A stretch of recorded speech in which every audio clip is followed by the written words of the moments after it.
श्रीराम समर्थ. श्रोते हो, आपण ऐकत आहात श्री गोंदवलेकर महाराज यांचे प्रवचन. वृत्ती भगवंताच्या ठिकाणी स्थिर ठेवावी. माझा देह परमार्थाच्या आड येतो हे म्हणणे खरे नाही. तो मदत करतो किंवा आड येतो या दोन्हीत विशेष तथ्य मानू नये. माझी वृत्ती कुठे गुंतते हे पाहावे. भगवत भजनात दिवस घालवावा असे वाटू लागले, पण संगत मिळाली खेळ खेळणाऱ्यांची, तेव्हा त्याचे मन कशाला मोडा असे म्हणून खेळू लागला. भगवंताच्या स्मरणात राहण्याच्या वृत्तीपासून ढळू लागला तर कसे होणार? आईने आजवर खस्ता खाल्ल्या, लहानाचे मोठे केले. तीच आई लग्न झाल्यावर विषयाच्या आड येऊ लागली आणि म्हणून वैरासारखी वाटू लागली.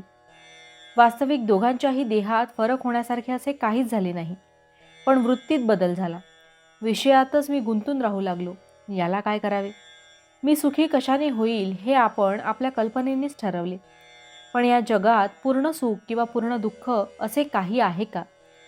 जे खरे असेल किंवा खोटे असेल याची आपल्याला खात्री नाही, त्या बाबतीत आपण रिकाम्याच कल्पना करीत बसतो. दुसरा मनुष्य ज्यावेळी आपल्याला त्रास देतो त्यावेळी त्यामध्ये 50% आपली कल्पना असते, बाकी उरले 50%. त्याबद्दल त्याने दिलेला त्रास मी करून घेणार नाही ही वृत्ती असावी म्हणजे संपले. आपली वृत्ती सारखी बदलते आहे आणि जगही सारखे बदलते आहे.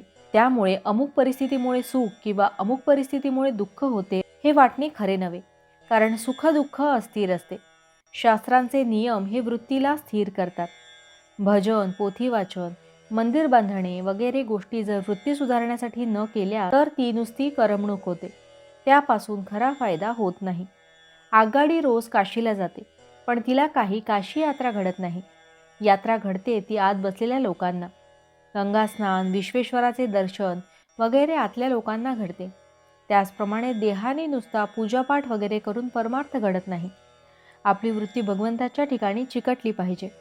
भगवंताचे रूप सारखे समोर ठेवता येणार नाही, पण त्याचे रूप लक्षात आले नाही तरी आपण त्याचे नाम घेतो हे लक्षात राहिले तर वृत्ती सुधारेल. आपल्या डोळ्यात अगदी बारीक कण गेला तरी तो खुपतो. त्याहीपेक्षा वृत्ती सूक्ष्म असते, ती भगवंतालाच कळते, म्हणून त्याच्यापाशी लबाडी चालत नाही. विषयाचा भोग आला असता जो त्यामध्येच गुंतत नाही त्याच्यावर भगवंताची खरी कृपा झाली हे समजावे. भगवंतापासून वेगळे न राहणे, त्याचे विस्मरण न होऊ देणे, त्याच्या स्मरणात राहणे, त्याच्या नामात राहणे, यात खरे समाधान, शांती आणि सुख आहे. भावार्थ: वृत्ती स्थिर होणे, शांत होणे याचे नाव समाधान आणि भगवंताकडेच वृत्ती सारखी राहणे याचे नाव समाधी होय. जानकी जीवन स्मरण जय जय राम. महारुद्र हनुमान की जय. समर्थ रामदास स्वामी महाराज की जय. सब संतन की जय. श्री अनंत कोटि ब्रह्मांड नायक राजाधिराज सच्चिदानंद सद्गुरु श्री ब्रह्म चैतन्य महाराज की जय. जय जय रघुवीर समर्थ. आता आपण 13 वेळा नामस्मरण करूया.